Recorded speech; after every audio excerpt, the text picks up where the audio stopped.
Hello students, now we discuss last article of Bessel's function। Article है, सिर्फ question नहीं है इसके ऊपर बेस्ड कोई भी बुक में।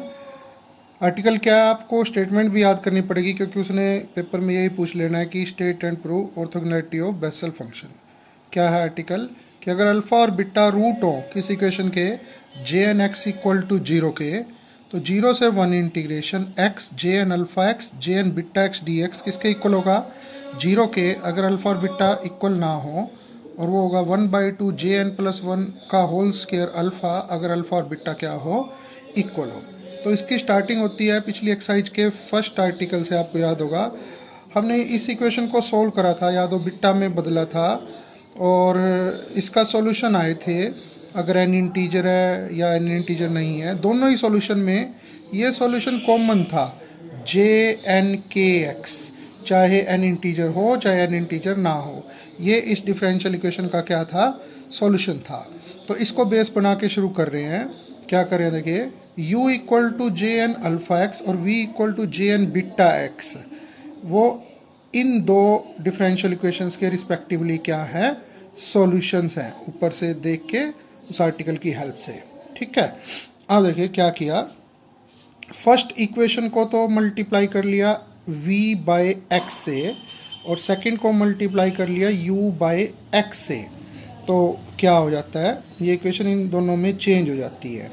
ठीक है, अब सब्ट्रैक्ट कर लिया, सब्ट्रैक्ट करने के बाद ये टर्म, ये तीन टर्म बन गई हैं। क्या कर लिया है, इस टर्म को दूसरी साइड ले आए हैं, माइनस मैंने ब्रैकेट में शिफ्ट कर लिया है, लिख लिया लेकिन पहले इसको। और ये दोनों टर्म अगर आप प्रोडक्ट रूल इसका खोल के देखोगे तो पता चलेगा। ये देखिए, first as it is X का डेरिवेटिव 1, फिर एक्स एज इट इज़ इसका डेरिवेटिव क्या होगा, ये होगा। ठीक है, अब beta square minus alpha square से क्या कर लिया, डिवाइड कर लिया। ठीक, उसके बाद इनकी वैल्यू रख ली है। यू कौन था आपको पता ही है, J N alpha X, V कौन था, जे एन बीटा एक्स, और सारे डेरिवेटिव वगैरह की इनकी सबकी वैल्यू रख ली है। अब जैसा कि जो प्रूव करके दिखाना, उसके अंदर इंटीग्रेट करना both side with respect to X और बिटवीन लिमिट 0 to 1। इंटीग्रेशन कर लिया, इंटीग्रेशन करने से क्या हो गया, राइट हैंड साइड का डेरिवेटिव खत्म हो गया और लिमिट आ गई। मैं जीरो रखने पे तो पूरा जीरो बन ही रहा है, 1 रख लिया। अब देखिए दो केस बनते हैं, अगर अल्फा और बीटा इक्वल नहीं है तो ये डिनोमिनेटर जीरो नहीं है, लेकिन आपको याद होगा अल्फा और बीटा दोनों किसके रूट थे, J N X equal to zero के। तो जे एन एक्स के अंदर अल्फा पुट करें तो भी जीरो आएगा, बीटा पुट करें तो भी क्या आएगा, जीरो आएगा। तो कहने का मतलब ये सारा क्या बनता है, न्यूमिनेटर जीरो, डिनोमिनेटर जबकि जीरो नहीं है। तो फर्स्ट पार्ट प्रूव हो जाता है। लेकिन अगर अल्फा और बीटा दोनों बराबर हैं तो देखिए अब उससे क्या होगा, डिनोमिनेटर जीरो बन गया। ये दोनों तो वैसे ही स्टेटमेंट की शुरुआत से ही जीरो है, तो 0/0 फॉर्म बन गई, 0/0 फॉर्म। तो हमें लिमिट का यूज़ करना पड़ रहा है। तो हम क्या करके मान के चल रहे हैं, मान लिया अल्फ़ा तो रूट है, मतलब एक रूट मान लिया, और दूसरा बीटा को मान लिया कि वो अल्फ़ा प्लस एच है, जबकि एच किसकी तरफ टेंड कर रहा है, जीरो की तरफ, ताकि दोनों रूट क्या हो जाएंगे, फिर अल्फ़ा और बीटा इक्वल हो जाएंगे।